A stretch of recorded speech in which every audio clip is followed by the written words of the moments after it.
দিন। শুধু কি তাই, তুই যেদিন দুনিয়াতে আসছো আমি মা তোরে দুধ পান করাইছি, আল্লাহর জাতের কসম আমি মা তোরে যতদিন দুধ পান করাইছি আল্লাহর কসম একটা ফোঁটা দুধও আমি বিনা ওযুতে তোর মুখে দেই নাই। আমি মা বিনা ওযুতে তোরে কখনো দুধ পান করাই নাই। এমন সন্তান কেন জগৎ বিখ্যাত আল্লাহওয়ালা হবে না? ও পর্দার আড়ালের আম্মা জানেরা, আপনারা তো মাইনুদ্দিন চিশতি আজমিরির মায়ের মতো দামি মা, আপনারা তো আলেমদের মায়ের মতো দামি মা, আপনারা তো নবীদের মায়ের মতো দামি, আপনারা তো সাহাবায়ে কেরামদের মায়ের মতো দামি, আপনারা তো আয়েশা রাদিয়াল্লাহু আনহার মতো দামি নারী, ফাতেমা রাদিয়াল্লাহু আনহার মতো দামি নারী, খাদিজা রাদিয়াল্লাহু আনহার মতো দামি নারী। আরে আম্মা জান, আপনারা তো ইসমাঈল নবীর মা হাজরা আলাইহিস সালামের মতো দামি নারী, আপনারা তো ঈসা নবীর মা মারইয়াম আলাইহিস সালামের মতো দামি নারী। আরে আম্মা জান, এই দুনিয়াতে এক বড় বেঈমান ছিল ফেরাউন। জানেননি ফেরাউনের স্ত্রীর নাম কি? এই আসিয়া কত বড় দামি, আল্লাহর এত পেয়ারা। নবী বলেন কিয়ামতের ময়দানে আমি মুহাম্মদের সাথে আসিয়ার সাথে জান্নাতে বিয়া হবে। এরে আম্মা জান, এত বড় আল্লাহর দুশমন বেঈমান ফেরাউনের ঘরে থাইকা আসিয়ার মতো বান্দি, টাকার অভাব নাই, ক্ষমতার অভাব নাই, ভাব বিলাসের অভাব নাই, সবগুলো লাথি মারিয়া আল্লাহর মোহাব্বত অন্তরে জায়গা দিয়া আসিয়া এত দামি হয়ে গেল। এরে আম্মা জান, আপনার স্বামী তো ফেরাউনের মতো খারাপ না।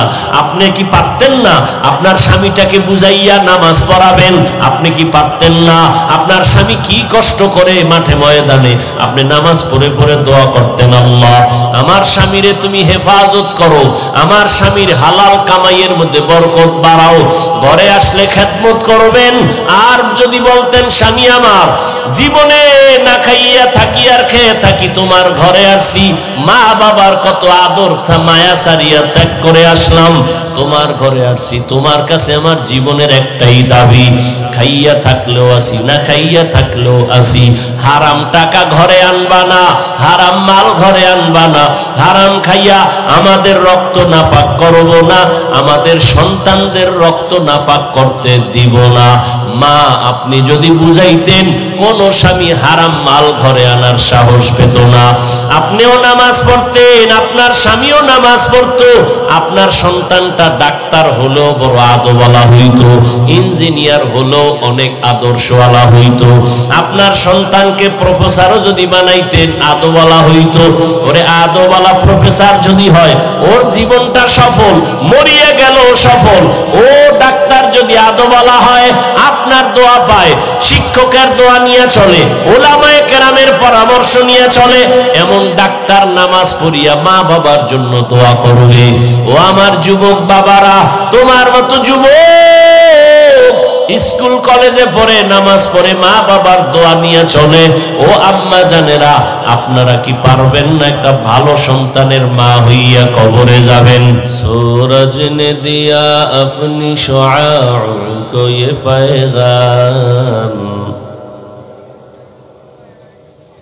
सूरज ने दिया अपनी शुआओं को ये पैगाम, दुनिया है अजब चीज को भी सुबह को भी शाम, दुनिया है अजब चीज को भी सुबह को भी शाम,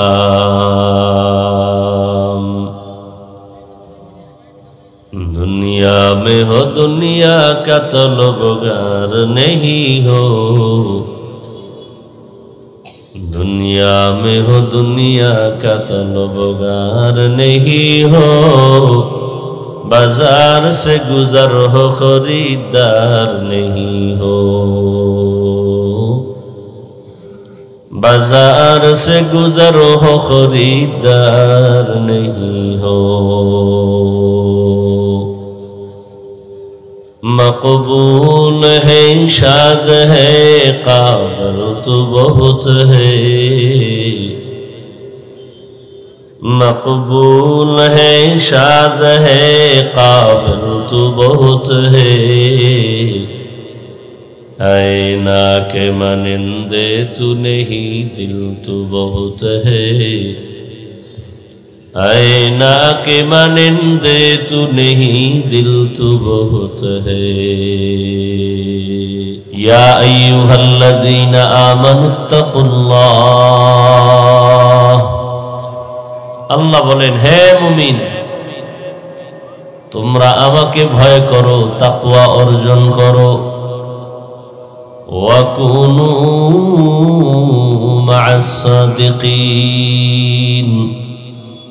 এবং তোমরা দুনিয়ার মধ্যে সত্যবাদী যারা তাদের বন্ধু হয়ে থাকো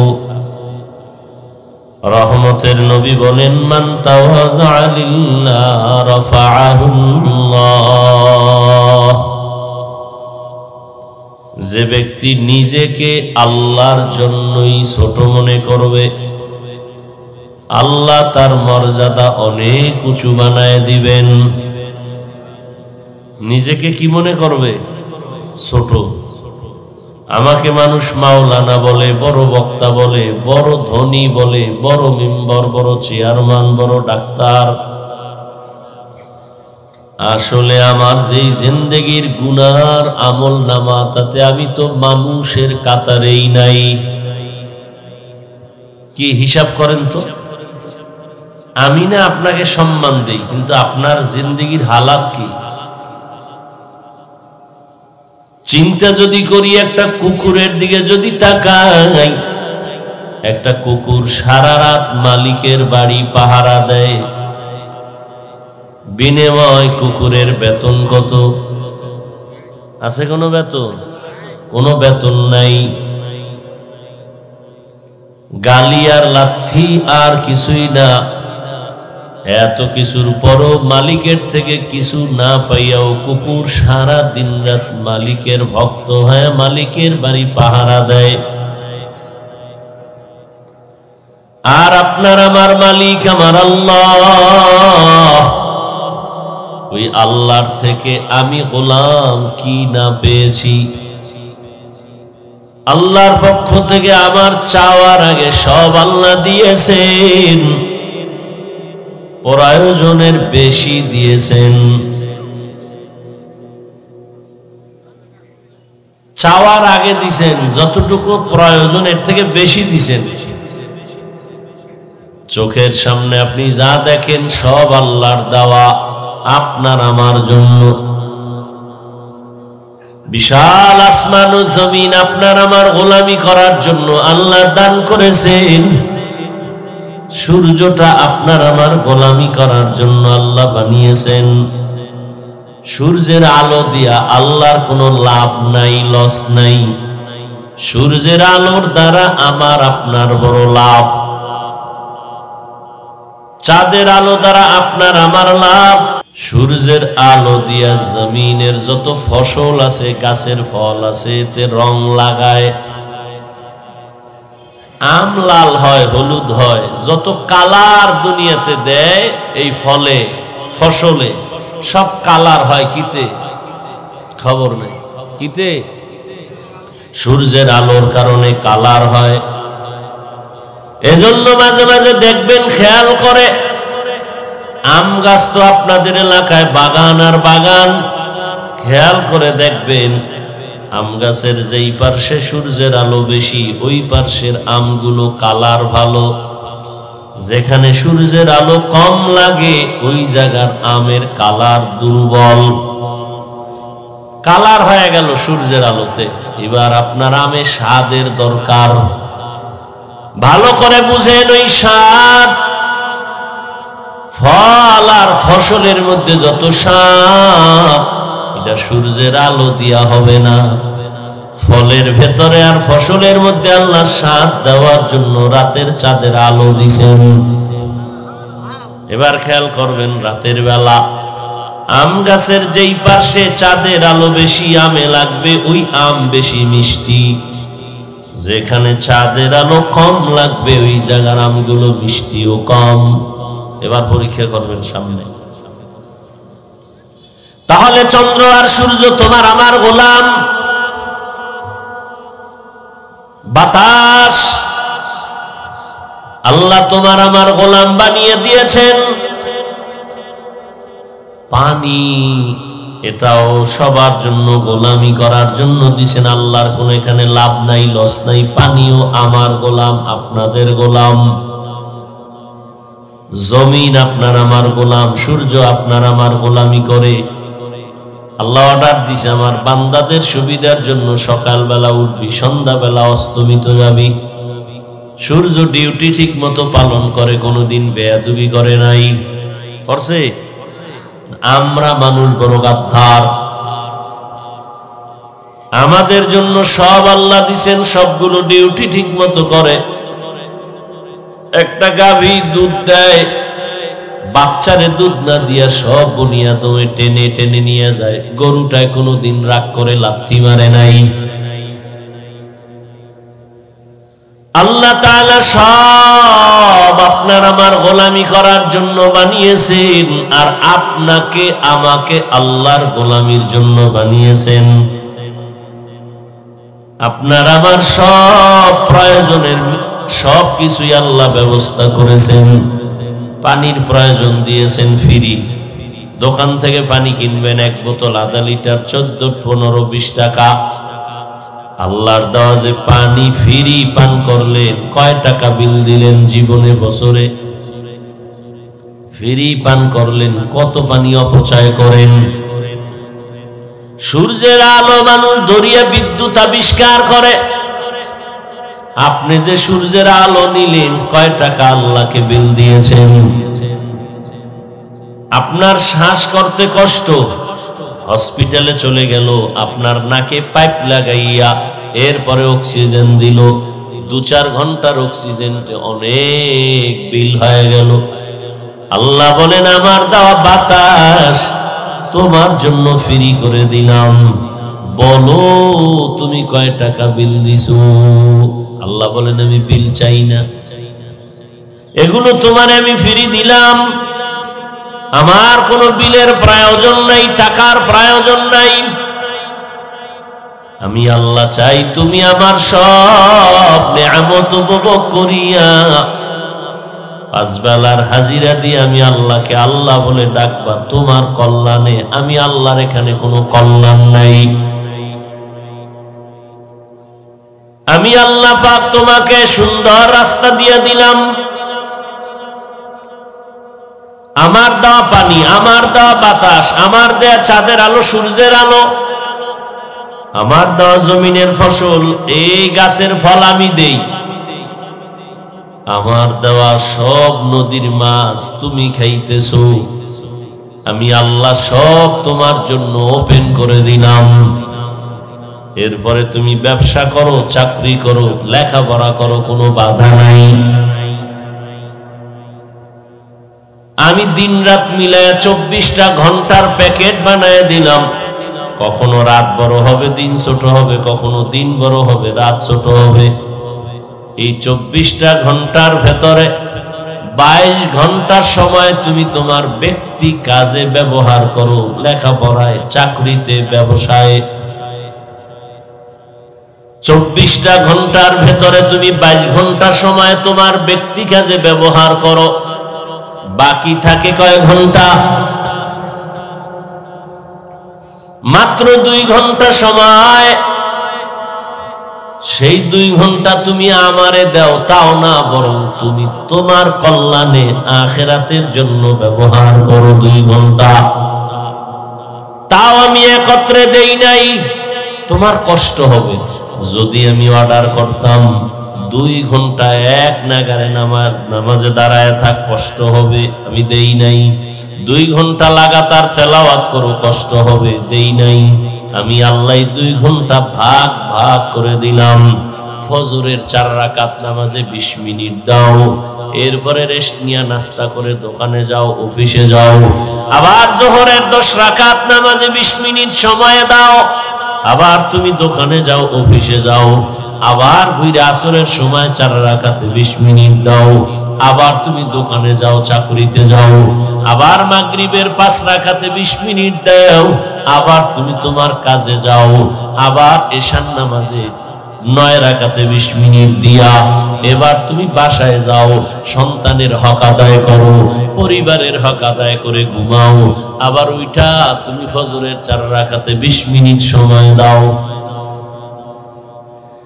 স্পেশাল 22 ঘন্টা তোমার, 2 ঘন্টা এটাও তোমার, তবে এটা রিজার্ভ রাখবা দুনিয়ার জন্য না, আখিরাতের জন্য। তাও একসাথে না, 20 minute 20 minute 20 minute 20 minute 20 minute করে এমন ভাবে দিলাম যাতে তোমার অফিসের টাইমের ক্ষতি না হয়, চাকরির ক্ষতি না হয়, ব্যবসার ক্ষতি না হয়, লেখাপড়ার ক্ষতি না হয়। এত সুন্দর সুযোগ দেওয়ার পর যেই নিমো হারাম, ফজরের হাজিরায় যাবি না, আসরের হাজিরায়, জোহরের হাজিরায় মসজিদে যাইবা না, আমি আল্লাহ তোরে এমনি ছেড়ে দিব না, আমি আল্লাহ করায় গন্ডায় তোমার হিসাব নিব, রেডি থাকো। قال رسول الله صلى الله عليه وآله وسلم ألا كلكم راعٍ وكلكم مسؤول عن رعيته। সাবধান হে উম্মত, তোমরা প্রত্যেকেই দায়িত্বশীল, আল্লাহর আদালতে দাঁড়াইয়া দায়িত্বের জবাব দিতে হবে, পালাবার কোনো সুযোগ হবে না। জীবনে কোথায় কি করেছো সবগুলোর হিসাব আল্লাহর আদালতে দিতে হবে। সব আমরা দায়িত্বশীল, মা বাবা সন্তানের দায়িত্বশীল, স্বামী হয়ে থাকলে স্ত্রীর দায়িত্বশীল, প্রত্যেক শিক্ষক ছাত্রের দায়িত্বশীল, মসজিদের ইমাম খতিব মুসল্লিদের দায়িত্বশীল, ওয়ার্ডের মেম্বার ওয়ার্ডের মানুষের দায়িত্বশীল, চেয়ারম্যান ইউনিয়নবাসীর দায়িত্বশীল, সরকার প্রধান দেশবাসীর দায়িত্বশীল, উলামায়ে আহলে হক গোটা উম্মতের দায়িত্বশীল। ও মা বাবা রেডি হও, সন্তানের দায়িত্ব যথাযথ পালন হলো কিনা জবাব দিতে হবে আল্লাহর আদালতে। প্রত্যেক দায়িত্বশীলকে আল্লাহ কিয়ামতের ময়দানে প্রশ্নের কাঠগড়ায় দাঁড় করাবেন। অতএব আল্লাহর দেয়া নিয়ামত পাইয়া আল্লাহর শুকর আদায় করো, 5 বেলার নামাজ, 20 মিনিট করে সময় তোমাকে দিলাম, যদি দাও তোমার কল্যাণ, আমি আল্লাহর কোনো কল্যাণ নাই। কেমনে দিবা? এখন তো তোমার মনে চায় না, দুনিয়ার রং তামাশায় বইরা দুনিয়া দুনিয়া মজা লাগে গেছে, এখন আর নামাজে মজা লাগে না, জিকিরে মজা লাগে না, তেলাওয়াতে মজা লাগে না, বয়ানে মজা লাগে না। কেন? দুনিয়ার মায়ায় পইরা তুমি এখন দুনিয়াটারে নগদ দেখতেছো, এখন তুমি দুনিয়ার ধান্দায় পড়ে আছো। আল্লাহ পাক বলেন এই দুনিয়ার কোনো মূল্য নাই। লা ইয়াগুররান্নাকা তাকাল্লুবুল লাযিনা কাফারু ফিল বিলাদ মাতাউন কালিলুন সুম্মা মাওয়াহুম জাহান্নাম ওয়া বিইসাল মিহাদ। বেঈমান কাফেরদের বানানো গুলশান দেইখা পাগল হইও না, অট্টালিকা দেইখা পাগল হইও না। রহমতের নবী বলেন, আমি যদি উহুদ পাহাড়ের জন্য দোয়া করতাম, হে মালিক তুমি উহুদ পাহাড়কে স্বর্ণ বানায় দাও, আমার আল্লাহ স্বর্ণ বানায় দিতেন। আমি উল্টা দোয়া করেছি, স্বর্ণ বানানোর দোয়া করি নাই, আমি দোয়া করেছি হে মালিক তুমি আমারে গরিবী হালাতে রাখিও, গরিবী হালাতে মরণ দিও, কিয়ামতের ময়দানে গরিবদের সাথে আমার হাসর করাইও। নবী দোয়া করতেছেন এবং নবী বলেন, এই গরিবেরা, বড় লোকের বাড়ি গাড়ি দেখে আফসোস করিস না, কিয়ামতের কঠিন সময় বড় লোকের 500 বছর আগে প্রত্যেক গরিব জান্নাতে যাবে। গরিবেরা বড় লোকের 500 বছর আগে জান্নাতে যাবে। ধনীদের জান্নাতে যাইতে টাকা কেমনে কামাইছো, কেমনে ব্যয় করছো, হিসাব দিতে দিতে জান থাকবে না। বড় কঠিন হালাত হবে কিয়ামত। দুনিয়াতেই বিপদ। 10 তলা বিল্ডিং উঠাইছে, আরামে খাবে আর ঘুমাবে, দুদক নোটিশ দিয়া কয় টাকা পাইছো কই, হিসাব দে, ঘুম হারাম। দুনিয়াতেই শান্তি নাই, পরকালে তো আরো কত ভিড়া কপালে আছে। বড় লোকের দুনিয়াতে শান্তি নাই, এদিক দিয়া বাইরের জ্বালা, ভিতরে ছেলে দিয়া কষ্ট, মেয়ে দিয়া কষ্ট, বউ দিয়া কষ্ট, মনের কোনো শান্তি নাই। এত দেয় এরপরও বউ কয় মনের মতো ভাই নাই। না সত্য না? ছেলেরে দেয় আর কোনো বড় পাই নাই, স্বামীও দেয় আবার চুরিও করে। গোপনে গোপনে ম্যাডাম স্বামীর টাকা নিয়ে গুনার রাস্তায় ব্যয় করে, মোবাইলে ব্যয় করে, বান্ধবীদের নিয়ে আড্ডা দেয়। স্বামীর টাকা নিজের মনে করে নাই, এটা মনে করছে দুশ্মন। অথচ মায়ের মনে করা উচিত ছিল আমার স্বামী যদি মরে যায় সব সম্পদ তো আমার হয়ে যাবে, অতএব আমি আমার সম্পদ কেন খেয়ানত করব। সন্তানেরা বাবার টাকা চুরি করে, মায়ের টাকা চুরি করে মোবাইলে ব্যবহার করার জন্য, কিন্তু সন্তান যদি ভাবতো বাবায় মরে গেলে পুরা সংসার আমার মাথায় চলে আসবে, অতএব বাবার সম্পদ বাবার না, সব আমার। আর এই দুনিয়ার কোনো বাবা নিজের জন্য কষ্ট করে না, কামাই করে না, দিন রাত্র কষ্ট করে কামাই করে সন্তান আর পরিবারের মুখে হাসি ফুটাবার জন্য। বাবায় নিজে না খাইয়া থাকলে মনে কষ্ট লাগে না, সন্তান যদি না খাইয়া থাকে বাবার চোখে ঘুম হয় না। এই নিমক হারাম সন্তানগুলো এত বড় বেয়াদব, বুঝলো না যে বাবার সম্পদ আমার, আমি চুরি করি কেন, করলে তো আমার সম্পদের বরকত আমি নষ্ট করতেছি। বাবায় যদি কোটি কোটি টাকা কামাই করে আর এই কামাইয়ের থেকে স্ত্রী যদি খেয়ানত করে, সন্তান যদি খেয়ানত করে, আল্লাহর কসম ওই কামাই রুজিতে কোনোদিন বরকত হবে না। একদিক দিয়ে আসবে আর একদিক দিয়ে দেখবে নাই নাই, হা হুতাশ, খাইয়াও শান্তি নেই, ঘুমাইয়াও শান্তি নেই। দুনিয়াতে বড় লোক, দুনিয়াতেই জ্বালা, মামলার ভয়, হামলার ভয়, কিয়ামতের দিন আরো কত জ্বালা। নবী বলেন এই জন্য আমি দোয়া করেছি, আল্লাহ গরিবী হালাতে বাঁচাইও, গরিবদের সাথে হাসরের মাঠে উঠাইও। গরিবেরা বড় লোকের 500 বছর আগে জান্নাতে যাবে। কোন গরিব? আপনাকে এলাকার গাঞ্জাখোর বহু গরিব আছে, ওর চেহারা বান্দরের মতো গাঞ্জা খাইয়া বানায় ফেলেছে। ও নামাজ নাই, রোজা নাই, তেলাওয়াত নাই, হালাল হারামের কোনো কিচ্ছু নাই, পশ্চিম চিনে না, পূর্ব দিক চিনে না, এই গরিব। বেলালের মতো গরিব, তলহা রাদিয়াল্লাহু তাআলা আনহুর মতো গরিব, এত গরিব ঘরের মধ্যে খানা নাই, স্বামী আর স্ত্রী মিলিয়া এক কাপড় পইরা তারা চলে। মসজিদে যায় নামাজ পড়তে, সালাম ফিরানো মাত্র দৌড়ায় ঘরে আসেন, আইসা ওই কাপড়টা স্ত্রীকে দেয়, ওই কাপড় পরে আবার স্ত্রী নামাজ পড়ে। কেমন জিন্দেগি! আর আমনেরে আল্লাহ 3 বেলা খাওয়াইয়া একদিন একটু তরকারি নাই, দৌড় দিছে। লোন না উঠাইয়া চাকরি করা যাবে না, হারাম টাকা না দিয়ে আর দোকানদারি করা যাবে না, কোথায় যাই কিস্তি পাই,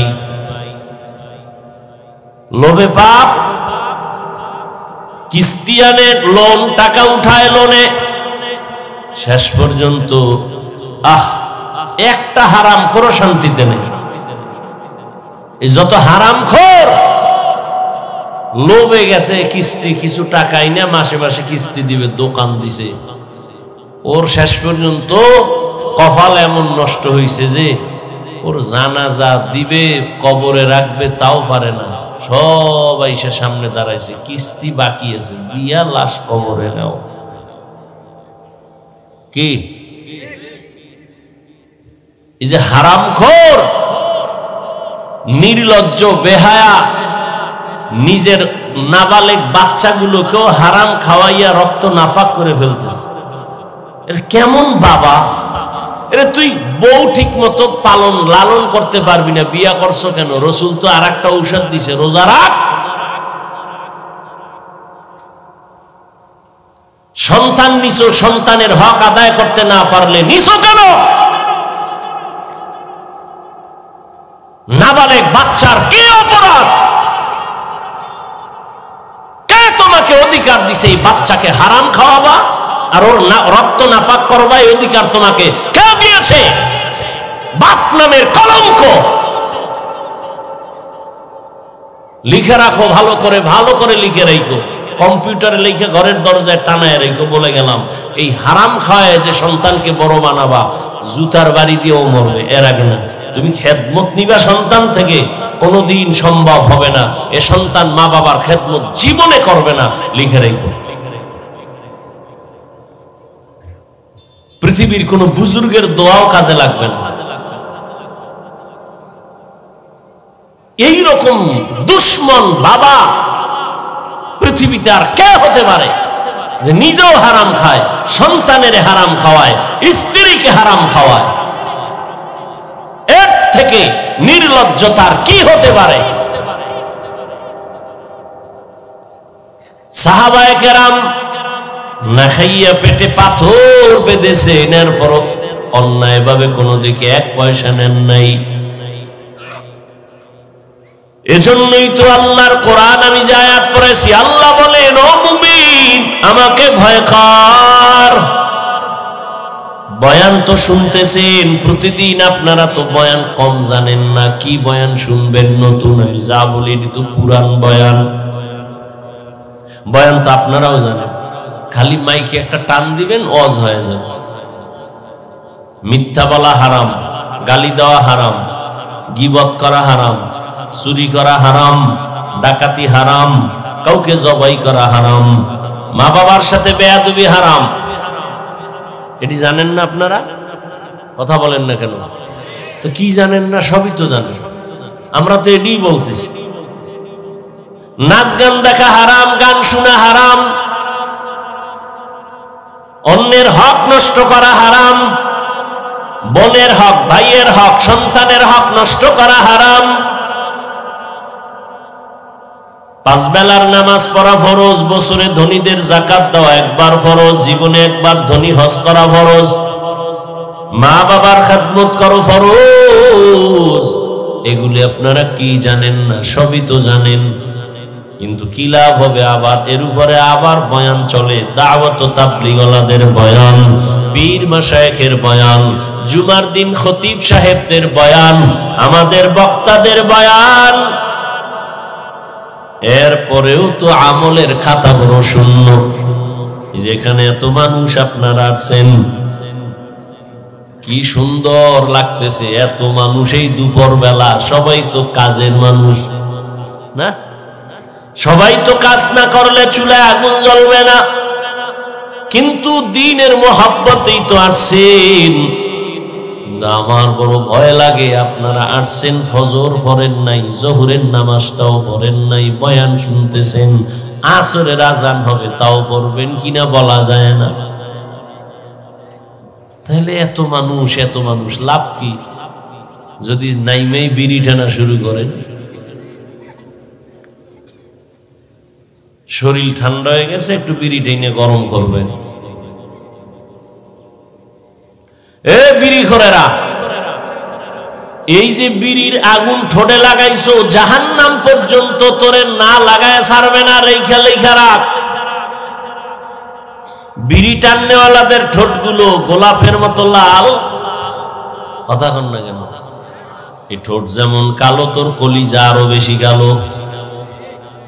ক্যান্সারে মরবি, ভালোভাবে মরতে পারবি না। নিজের কপাল নিজে খুয়াইলে কে ফিরাবে? বেয়াদবি মাফ করবেন, আমি আপনাদের কল্যাণের জন্য বলতেছি। ও বাবা, দেখেন তো আপনাদের লাইনে আমি কিন্তু হুজুর হইতে বলি নাই, সবাই তসবিহ লাও, ফাকরি লাগাও বলি নাই। একটু দেখেন তো আপনাদের লাইনে বহু মানুষ আছে জীবনে মাদ্রাসায় যায় নাই, জীবনে আলিফ বাতা শিখে নাই। আপনাদের লাইনের যুবক, জেনারেল লাইনের মানুষ 5 বেলার নামাজ পড়ে চাকরি করে ব্যবসা করে, সত্য কথা বলেন আসেনি? আপনার কপালটার উপরে আপনি নিজে নিজে বাড়ি দিয়া বলেন আপনার কপালে অভিশাপ লাগছে কার? আপনি কেন পারেন না? ও আমার যুবক বাবারা, ও বৃদ্ধ বাবাজিরা, ও পর্দার আড়ালের আম্মা জানেরা বোনেরা, ও যুবক, ও বৃদ্ধ বাবাজি, আপনাদের মতো যুবক র‍্যাব, আর্মি, পুলিশ, বিডিআরের চাকরি করে দাড়িওয়ালা নামাজি অভাব নাই। প্রশ্ন আপনার বিবেকের কাছে, আপনি কেন পারেন না?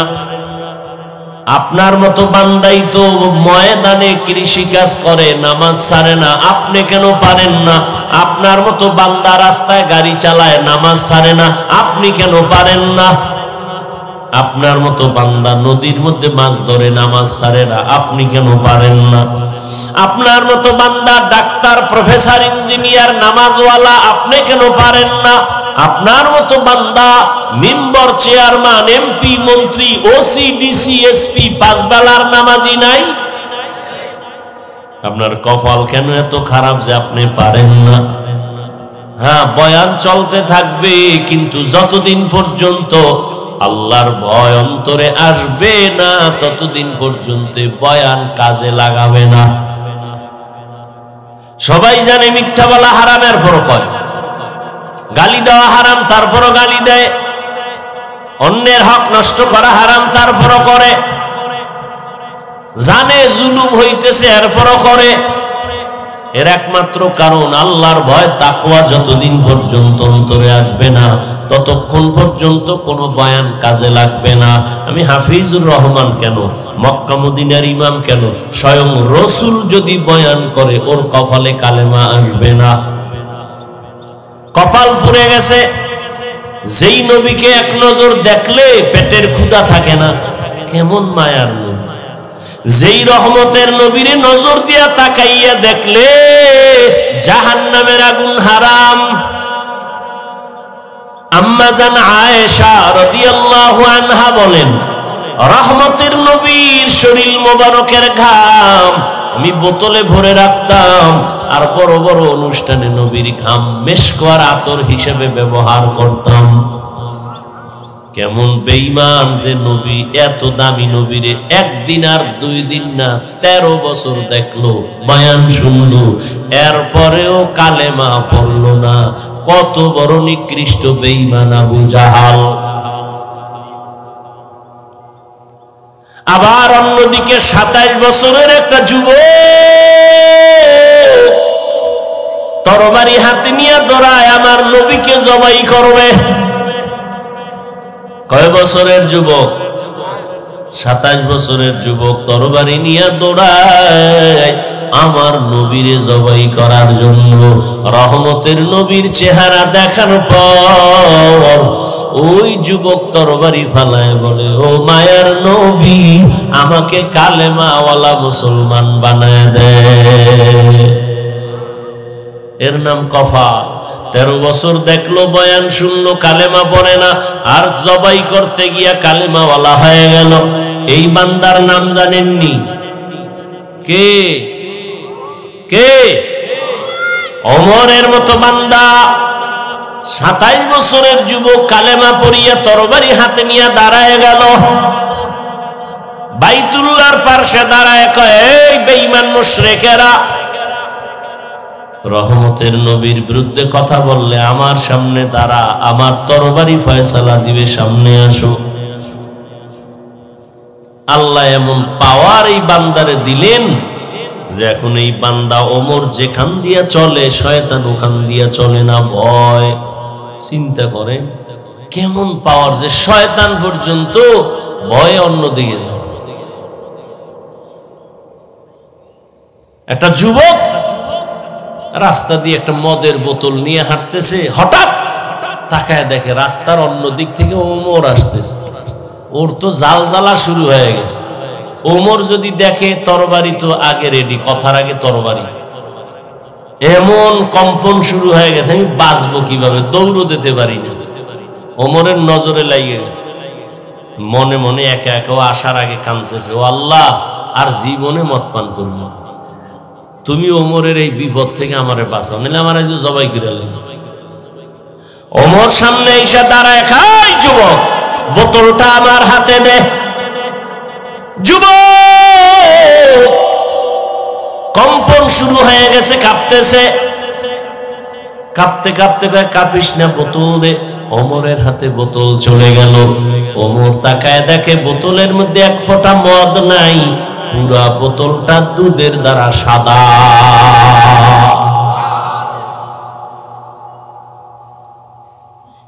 কেমন যুবক, আর তোমরা কেমন যুবক? ও আমার যুবক বাবারা, তোমার মতো যুবক স্কুলে পড়ে, কলেজে পড়ে, চাকরি করে, ব্যবসা করে, 5 বেলার নামাজি, সত্য বলো আসেনি? তুমি কেন পারবা না রে বাবা? আসলে আল্লাহর ভয় তোমার অন্তরে আসে নাই। যতদিন পর্যন্ত আল্লাহর আযাবের ভয় আসবে না, ততক্ষণ পর্যন্ত তুমি আল্লাহর হুকুম মানবা না। আর এটাও লেখা রাখবা, আল্লাহর ভয়ের নাম তাকওয়া, মা'আস সাদিকিন। আল্লাহর প্রিয় বান্দাই জমিনে আছে, এদের বন্ধু হও। এরা আউলিয়া, এরা ওলি, এরা আল্লাহর প্রিয় বান্দা। ওলি আউলিয়াদের নজর লাগাও, তাদের নজর যদি লাগাও, তোমার ভেতরে তাকওয়া চলে আসবে।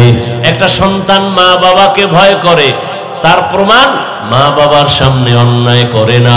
একটা ছাত্র শিক্ষকের ভয় করে, প্রমাণ তার সামনে অন্যায় করে না। কেন? শাস্তির ভয়।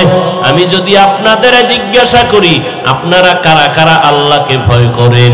এখানে সবাই হাত উঁচু করে বলবে সবাই আমরা ভয় করি। অথচ এখানে বহু নামাজ পড়ে না এমন বান্দাও বলবে ভয় করি। অনেক আছে বেপরদায় চলে, বলবে ভয় করি। হারাম খায়, বলবে ভয় করি। আসলে ভয় আপনার মধ্যে নাই। যদি ভয় থাকতো, জীবনে আপনি হারাম খাইতে পারতেন না। আল্লাহর আযাবের ভয় থাকলে কোনোদিন আপনি তো আল্লাহর বিরোধিতা করতে পারতেন না। একটা সন্তান মা বাবাকে ভয় করে বিদায় মা বাবার সামনে অন্যায় করে না। একটা ছাত্র শিক্ষকের ভয় করার কারণেই তো অন্যায় করে না। ঠিক যেই বান্দা আমার আল্লাহকে আসলেই ভয় করবে, ওই বান্দা গলায় ছুরি লাগাবে, দাড়ির মধ্যে কোনোদিন অস্ত্র লাগাবে না।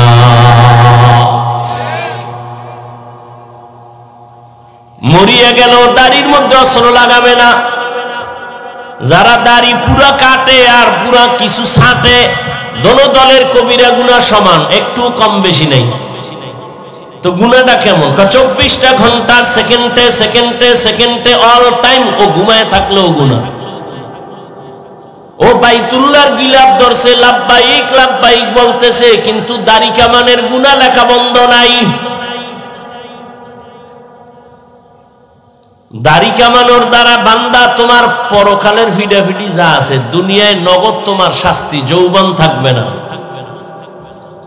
দাড়ি কামানের প্রবণতা যেদিন থেকে বাড়ছে, সেদিন থেকে হারবাল কোম্পানিও বাড়ছে। ওপেন চ্যালেঞ্জ দেয়, এখন আর লজ্জা শরম সব শেষ হয়ে গেছে। ১৫০০ বছর আগে রহমতের নবী বলে গেছেন, লা ঈমানা লিমান লা হায়া আলা। যাদের লজ্জা নাই ওদের ঈমান নাই। ১৫০০ বছর আগে নবী বলে গেছেন। আজকে আমাদের লজ্জা না থাকার কারণে এখন আমরা ইজ্জত গেলেও টেনশন করি না। একই ঘরের মধ্যে ৩-৪টা রুম, মাইয়া এক রুমে, স্বামী স্ত্রী এক রুমে, ছেলে এক রুমে, সব রুমের মধ্যে জেনা চলতেছে মোবাইল দিয়ে। জেনা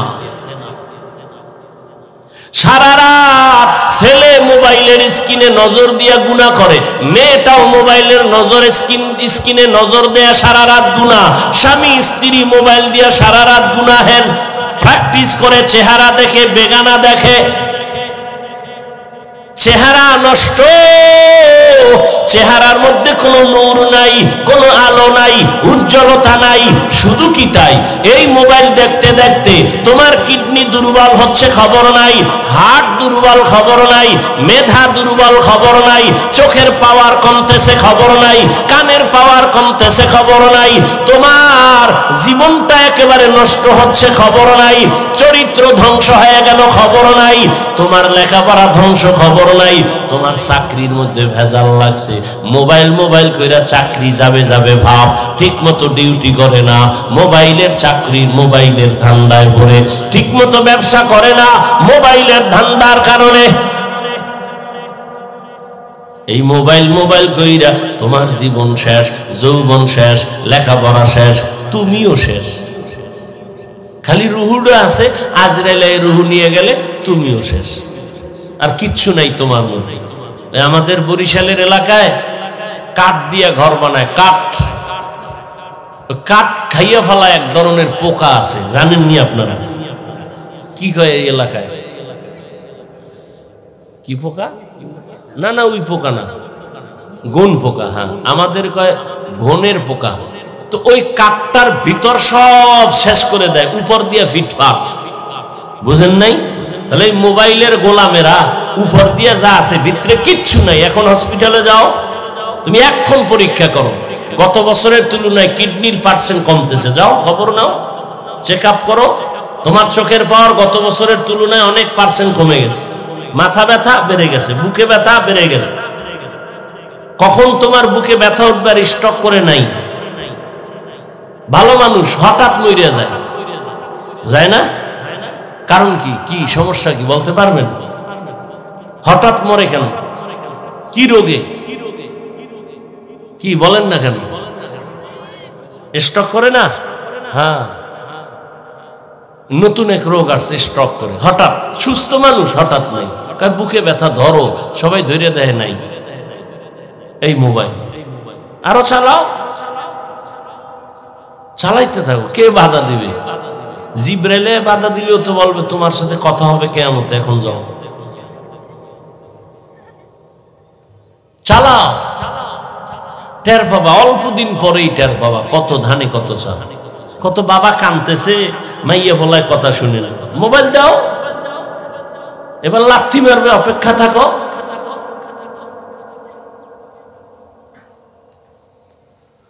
আফসোস, রহমতের নবী বলে গেছেন, সন্তানের 7 বছর যখন হবে নামাজের মুসল্লায় দাঁড় করাও।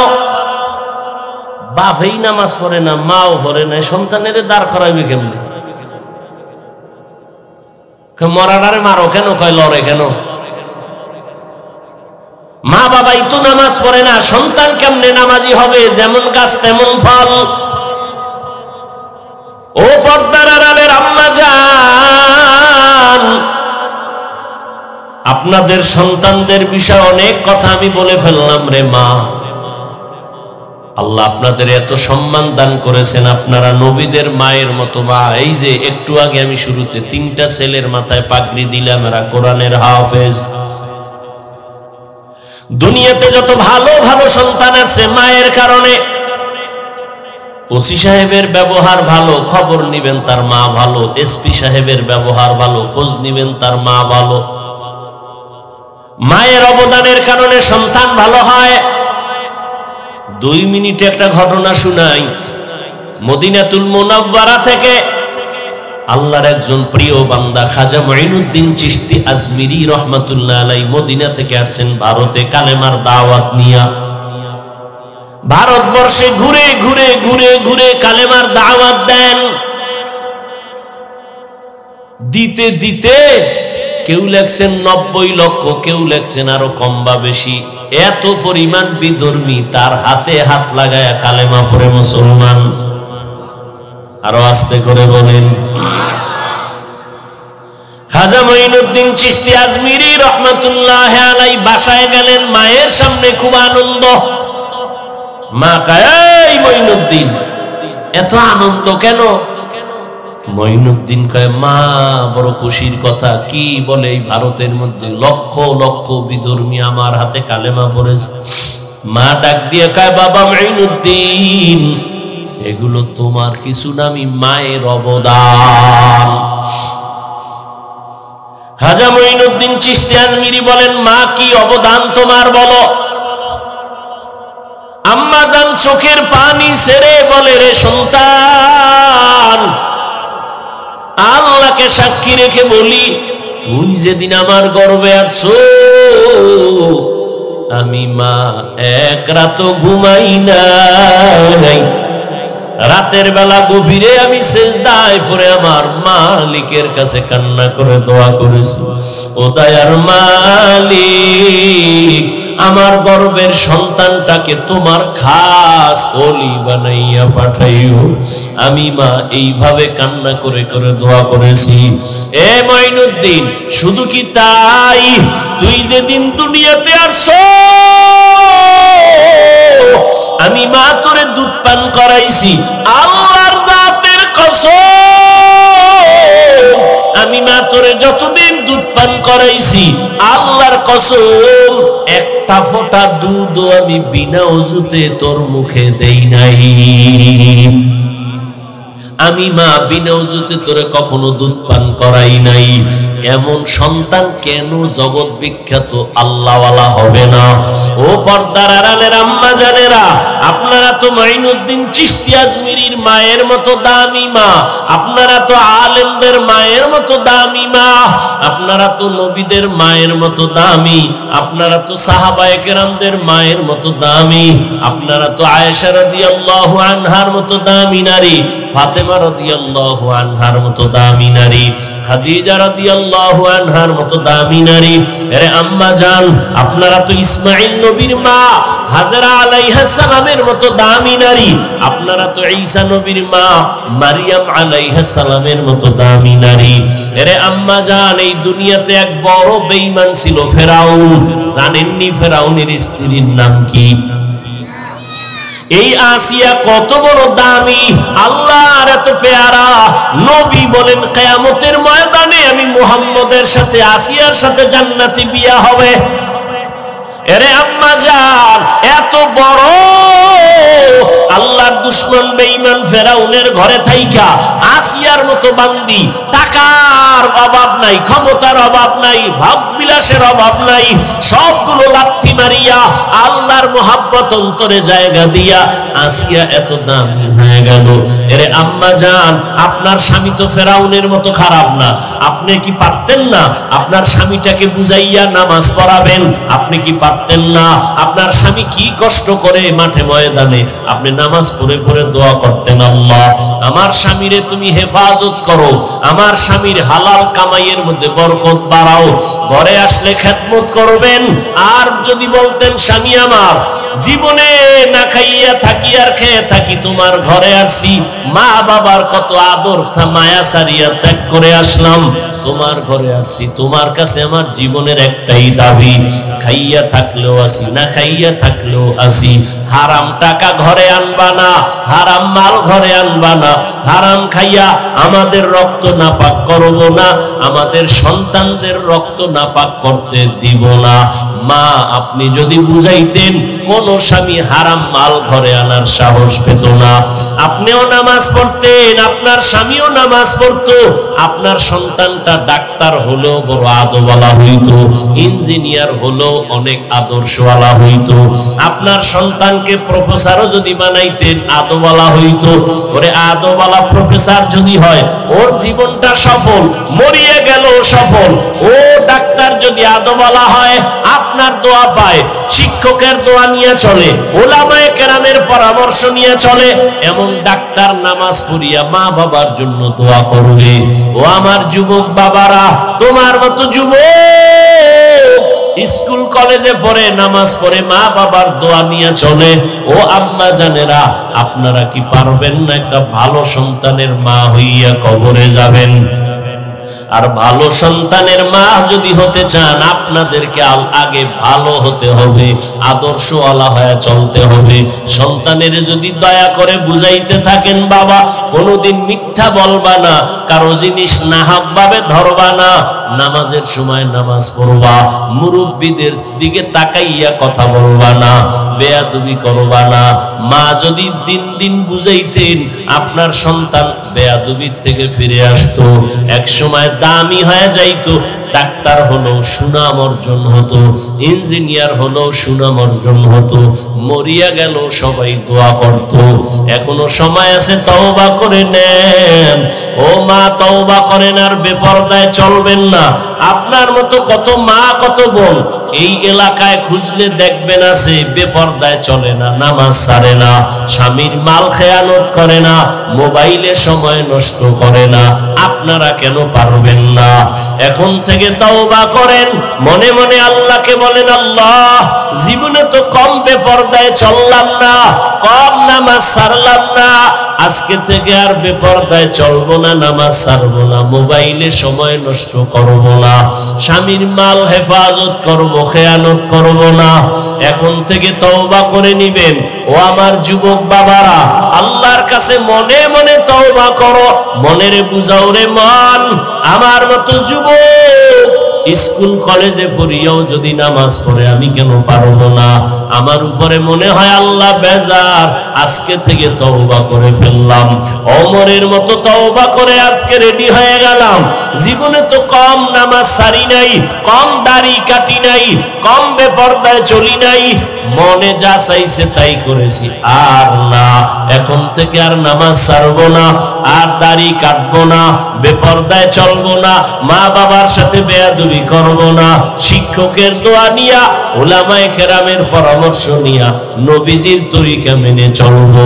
তওবা করার মতো যদি অন্তর তৈরি হয়, মুনাফিকি যদি অন্তরে না থাকে, যাদের অন্তর তৈরি আছে, আর নামাজ ছাড়বেন না, আর বেপরদায় চলবেন না, আর কোনদিন দাড়ি কাটবেন না, আর মা বাবার বরদোয়া নিবেন না, শিক্ষকের সাথে বেয়াদবি করে বরদোয়া নিবেন না, উলামায়ে কেরামের পরামর্শ নিয়ে নবীর তরিকায় জীবন চালাবেন। যদি তওবা করার নিয়ত কারো হয়, মুনাফিকি আর দুর্বলতা যদি অন্তরে না থাকে, খাঁটি তওবার নিয়ত যাদের আছে, দুটো হাত আমার আল্লাহকে দেখাইয়া দেন। আয় আল্লাহ, সবার হাত কবুল করে নেন, তওবা কবুল করে নেন, তওবার উপরে মজবুত হইয়া চলার মতো তৌফিক দান করেন। আমিন।